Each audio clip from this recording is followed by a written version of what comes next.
and welcome. Today I'm gonna give you some context of my research on the Flat Earth movement by reading the letter I wrote to the editors of the New Yorker regarding the piece by Alan Burdick, which I also analyze in detail. Academics tend to take the New Yorker seriously because it has this aura of intellectuality.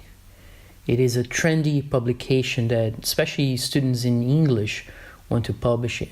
Supposedly, the New Yorker is a bridge between the public world and the academic world, and publishing there gives you a lot of prestige. The first people who drew my attention to this piece by Burdick were in the Flat Earth community, and later anthropologists sent it to me and asked what I thought about it. So I eventually wrote a letter to the New Yorker. The piece, as expected from mainstream journalists, somebody who worked at the New York Times before, provides a very poor analysis of the Flat Earth community. And so I decided to write a letter to the New Yorker editors. They, of course, never responded because my letter was critical of the work of Burdick. That piece has no comments whatsoever. The New Yorker obviously is edited very heavily, and it does not provide a forum for discussions with the public. So I will first read you my letter, and I will later read through my notes and analysis of Burdick's piece in more detail.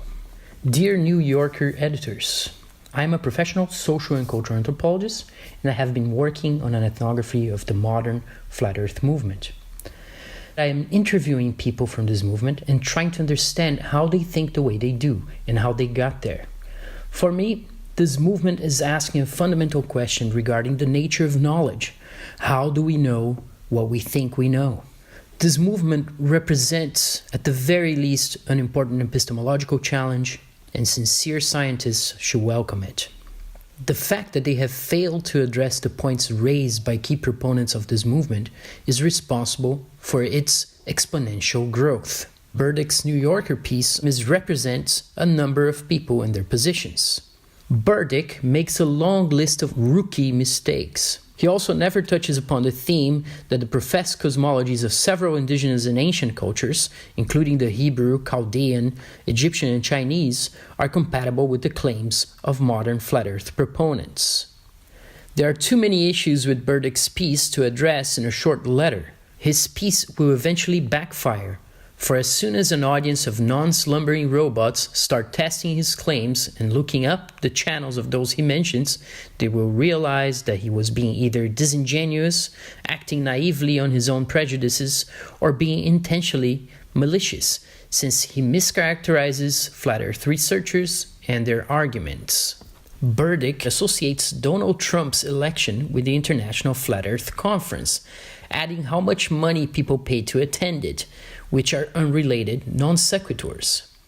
People also pay a hefty sum to listen to Neil deGrasse Tyson speak about theoretical physics. They also spend a lot of money to attend music festivals or to listen to Kanye West. Yet, Burdick's poorest moment, which is reactionary at best, is his insinuation that YouTube is simply a source of misinformation, whereas a great diversity of points of view can be found on YouTube, a platform that actually and generally supports free speech and expression. Burdick claims that lighthouses are tall in order to be seen over the intervening curve of sea, quoting him, whereas that is true in a flat plane. Lighthouses would have to be tall in order to be seen over long distances. An elementary knowledge of perspective proves this point. Burdick did not address the claim that people are able to bring back into view boats that have vanished beyond the horizon. Burdick fails to notice that people who have attempted to reproduce Eratosthenes' often mentioned experiment have shown that it could work just as well on a flat or a curved surface depending on how far the sun is positioned. The idea that this experiment from antiquity, conducted with sticks in a well and measured without a standard system, is taken seriously has been a source of derision and makes science writers like Burdick sound uneducated in experimental science and poor at elementary reasoning and math. Burdick goes on to claim that one could see to the edge of the world with a strong enough telescope, disregarding completely the role of the atmosphere or air density, which makes it impossible. There are no key researchers in the flat earth movement making such a claim. Some realists would ask, what difference does knowing any of this does in my life, whether the earth is a flat plane or a spinning ball? They have things to do, places to be, mouths to feed, and many have never cared about space, Star Wars, Star Trek, or NASA. They do, however, care about what they see as the waste of funds that go into space programs while so many people are surviving at the edge of poverty and starvation. This is what they may find truly unnerving and which seems to fit all the meanings of the word. So that was the letter that got no response, of course. And now we'll move into my notes on Burdick's piece, which go into a little bit more detail. So first thing I noted was that Burdick's piece starts out by mentioning Mad Mike, who received a lot of negative attention and ridicule from the media when he announced that he was going to fly in a homemade rocket to prove that the Earth is flat. He was a recent convert to the notion that the Earth is not a spinning ball, and many people in the Flat Earth movement saw the media's focus on Mad Mike as a derailment. In other words, according to this view, the media was simply targeting someone who was marginal in the movement and who had the claim that most people would find ludicrous. This would serve to make the entire movement, community, and awakening look worse than it already did. Now I mentioned Chris Monk, who was one of my interviewees and now has turned around and is not a flat earther, and he admitted that he was basically infiltrating the movement. But in a chat about the New Yorker piece on June 3rd, 2018, he told me that Burdick made rookie mistakes, such as misassociating researchers in the movement and risking libel by association. For Chris, Burdick defamed Mark Sargent and Jaron Campanella by associating them with Eric Dubay, who is, I quote Chris here, an anti-Jew and pro-Hitler promoter. For Chris, Burdick's rookie mistake is not having been able to distinguish Sargent, Campanella, and Dubay as not having very much in common apart from the conviction that the Earth is not a spinning ball.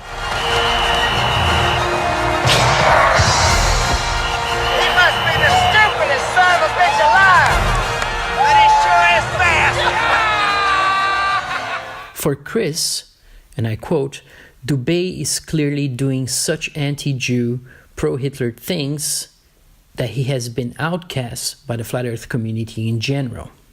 Chris Monk also pointed out that Burdick's article misses this point completely. For Chris, Burdick is promoting atheism, scientism, evolution versus creation, materialism, and profit, while calling Jaron and others liars in public. For Chris, Mr. Burdick, and I quote, is a master of the double entendre meant to confuse and obfuscate his own personal position, managing to write as if he is a flat earth advocate and adversary simultaneously, which I don't think Burdick really does. Burdick writes that the earth really is flat because dozens, if not hundreds, of YouTube videos describe the cover-up. Burdick's statement is not factual and clearly ironic. He's making the question ridiculous by pointing to YouTube instead of the actual arguments and experiments that have been made. The tone of ridicule is clear in the illogical statement that since something is on YouTube, it is therefore real. It goes hand in hand, however, with the notion that I've seen on television, so it must be real. Ironically, flat earth proponents ridicule lunar landing believers for the same reason, since they claim that since they saw the lunar landings on television, that they must be real. In addition, NASA's International Space Station, which flat Earth proponents have shown to be a charade, is mostly promoted through YouTube as well. We do not live in a world where bizarre theories are on YouTube and anything else is in the school and university system. We live in a world where everything is on YouTube. However, people select what they want to take seriously from YouTube, which allows anyone to post content within certain boundaries, such as not breaking copyright laws. Moreover, the belief that the Earth is a spinning ball, if one investigates the history of it in detail, did not take place suddenly, but gradually, became dominant, standardized, and portrayed as unquestionable. As Luka Popov, a physicist at the University of Zagreb, Croatia, has shown, quote, "The observed diurnal and annual motion of the Earth can just as well be accounted as the diurnal rotation and annual revolution of the universe around the fixed and centered Earth by using Mach's principle," on his paper from 2013. Burdick's narrative is itself full of wonkiness, as it mixes evidence with information that people would discredit, such as mixing evidence with the supposed authority of a professional basketball player featured in mainstream news hit pieces. For instance, Burdick points out that the Chicago skyline can be seen from over 50 miles away, which is not possible were the Earth really curved, and follows that up with a sarcastic irony. We know because last February, Kyrie Irving, the Boston Celtics point guard, told us so. In fact, photographs of objects seen from impossible distances, if the Earth were a sphere or a spinning ball, have been discussed among flat Earth proponents since 2015, years before Irving's conversion. Burdick's rhetorical trick and sarcastic irony comes across clearly in the told us so. Conveniently, Burdick does not get into the many told us so that flat Earth researchers link to NASA and have been deconstructing. For instance, we all know that the International Space Station is shooting at a speed of 17,134.93 miles per hour, over 22 times the speed of a speeding bullet, which goes at 767 miles per hour, or the speed of sound, because NASA told us so. The authority of NASA is so ingrained in American society due to its domination of the educational system that going against it, despite its bizarre and demonstrably false claims, is automatically interpreted as a sign of insanity.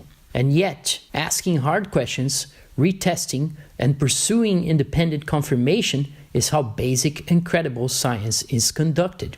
As social scientists have been very well aware of, nonconformity to dominant models and ways of knowing can lead to social marginalization, just as it has been documented in the experiences of many flat Earth proponents and researchers. Burdick's next Burdick move comes in the same paragraph, applying some Ciceronian rhetorical technique, that is, repeating his mantra, "We know because," to start his phrase. He associates the election of the almost universally detested Donald Trump with what he claimed erroneously to be the first ever Flat Earth Conference. Burdick's research betrays his Americanist bias. NBA players, Trump obsession, and America-centered characters, whereas the Flat Earth movement has always been international. Burdick even adds the price of the conference to make an impact on his readers. Wow, Trump was elected and they paid as much as $249 each to attend this wonky conference. We can hear the readers reacting, how gullible people are. In the paragraph that follows, Burdick sounds like what flat Earth researchers call closeted flat earther, someone who fears to admit that they give any credence to claims associated with the movement. Burdick puts scientism in square quotes, probably unaware of how seriously the notion has been taken among social scientists and philosophers. He then admits that he had to sit through hours of presentations and sat with an assortment of unfailingly earnest and lovely people, including IT specialists, cops, college students, and fashionably dressed families with young children in order to understand why a growing number of people are dead certain that the earth is flat, and explains it with the punchline, because the truth is unnerving. Unnerving is an interesting word choice with a range of meanings such as a loss of confidence, discouragement, disconcerting, frightened, dismay, etc. Burdick then continues with a description of the conference rooms and shifts his focus to Darren Marbo, whom he describes as an African American and one of a handful of people of color in the room, who happens to be an Iraq War veteran. This is Burdick's backhanded way of saying that flat earth proponents are mostly white people.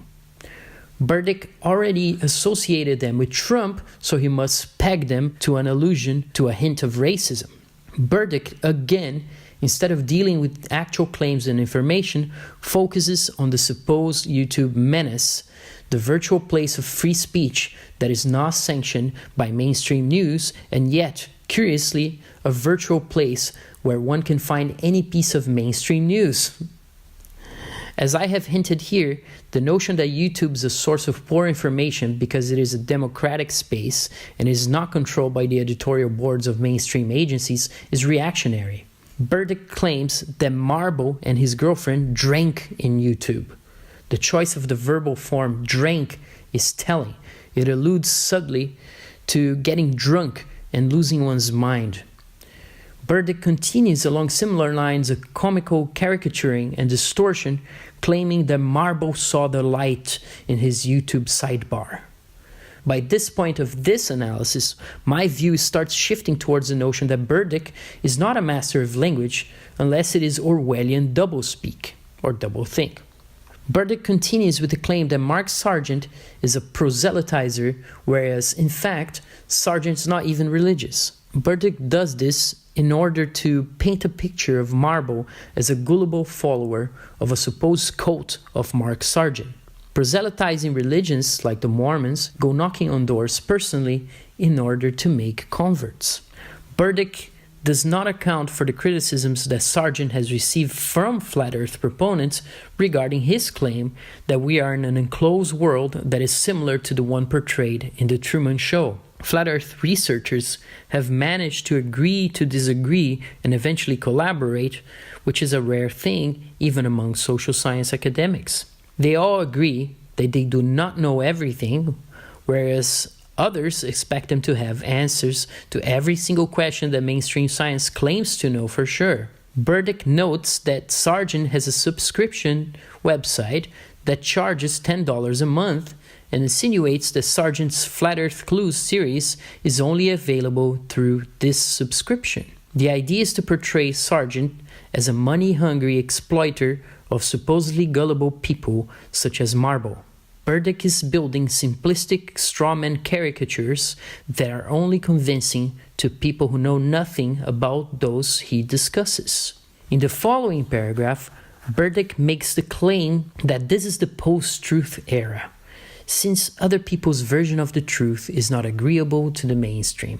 He again brings into the piece Trump, who has nothing to do with it, to make his point, betraying his Americanist bias. Yet, as all anthropologists are keenly aware, the postmodern critique brought in a reflexive critique of ethnographic knowledge that shook the field in the late 1980s. We also note that the anti-materialist position of most indigenous people around the world is not compatible with the views of mainstream science.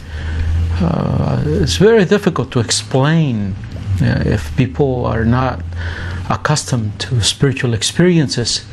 And anthropologists have written about cultural and linguistic relativism for many decades. Burdick, coming from an Anglo-centric and Americanist literature-oriented position, would of course miss that boat and pick up on what sounds trendy to his pseudo-intellectual audience.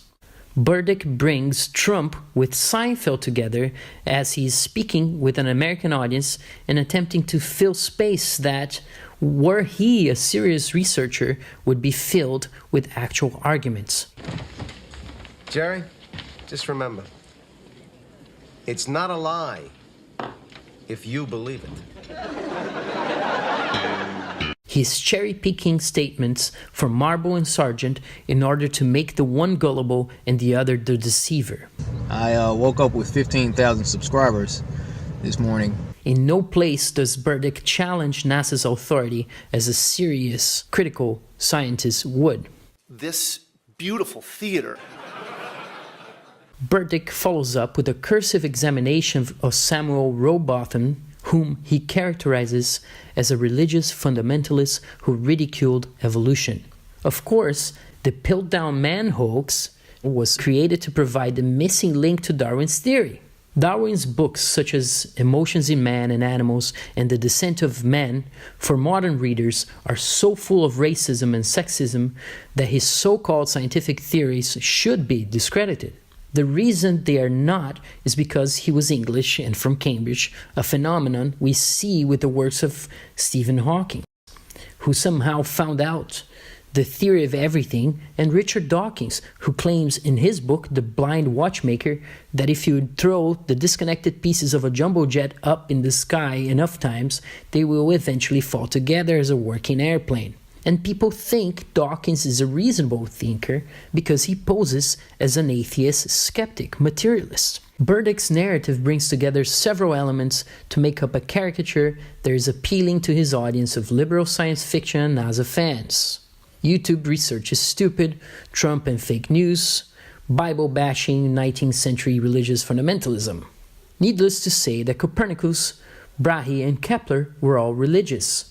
But materialistic science is an art of cherry-picking, so this fact is hardly, if ever, mentioned. Burdick claims that Aristotle observed how stars behave south of the equator, but Aristotle was in Greece, and that's north of the equator. He didn't go to the south of the equator to observe stars, so that's not possible. He also portrays Eratosthenes' claims regarding shadows as credible without question, whereas they have been mathematically proven questionable by flat earth researchers such as Dr. Zach and others who have used 3D software to model the experiment.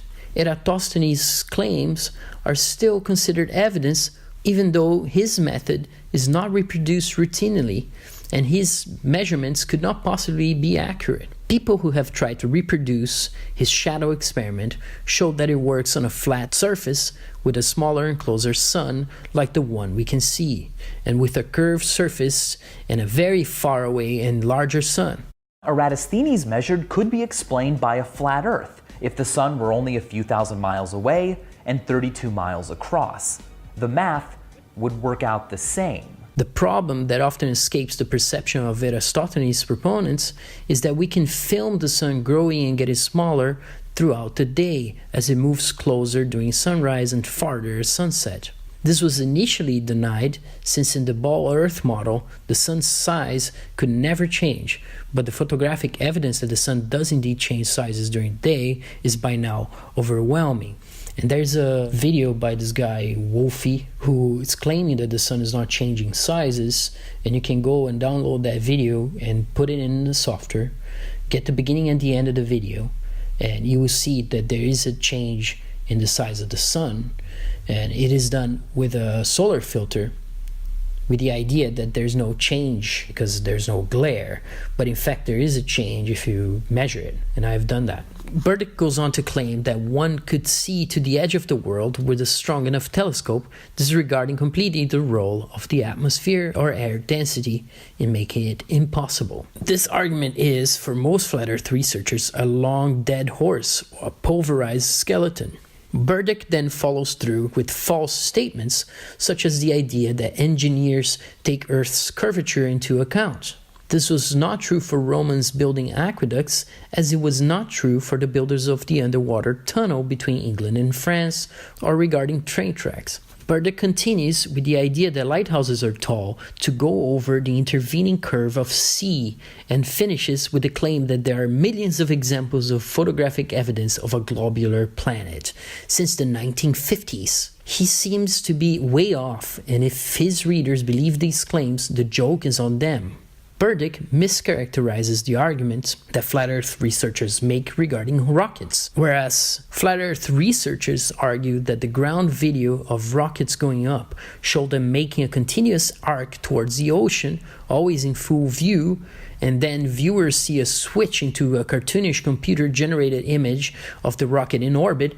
Burdick claims that during those televised rocket launches, the switch that flat Earth researchers see is from a ground-up shot to one supposedly on the rocket itself, looking back towards Earth. So he didn't even look that up. He didn't even watch any launches or any videos about this. He's just basically mischaracterizing what he saw at the conference that he attended. Burdick probably prays that his audience does not pay attention to details and has never watched rocket launches. Plus, Burdick hints that since the launches are televised, well, guess what? They must be real, and no questioning is possible.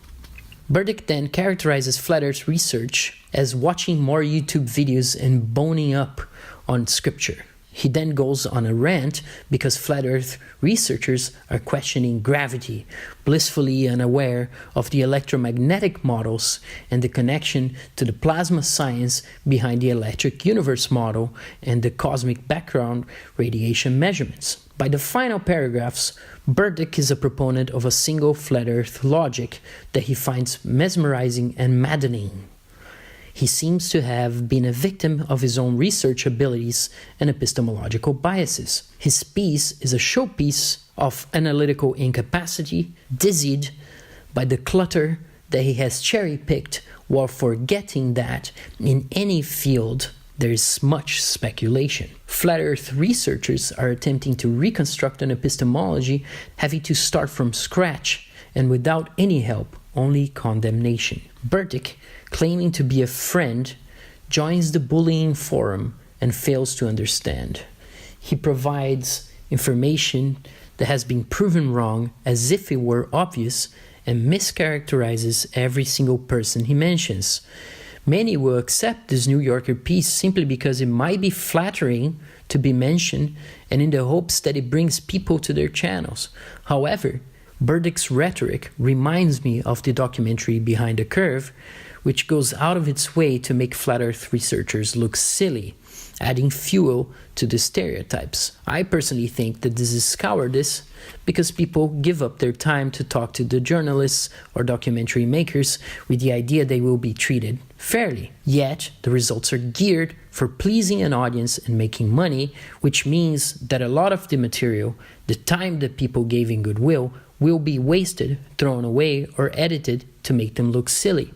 Burdick's most human moments come when he takes into consideration people's account of being the victims of prejudice and bullying and the fear of marginalization and ridicule that many have experienced before coming out. But his focus on human experiences is very short, and he goes back to his previous pattern, accepting a monolithic science as unquestionable and flat Earth researchers as unstable people in denial. Burdick should investigate just how light years are measured, and at the very least, look into some standard critiques of materialistic science, such as Rupert Sheldrake's The Science Delusion.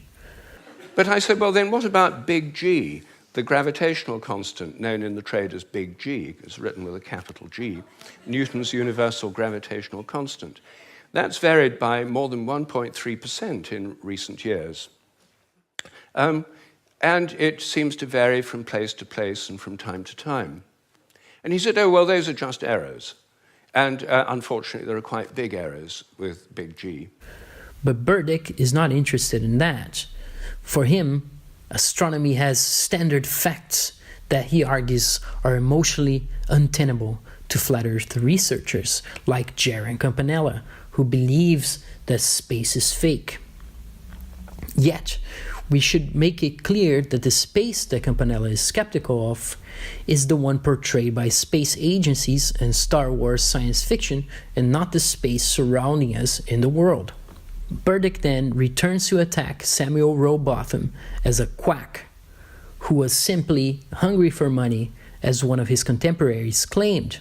Burdick is building up steam for his half-baked argument that the Flat Earth movement may be simply a scam, an emotional solve with no basis in physical reality that becomes both real and surreal, just like science fiction.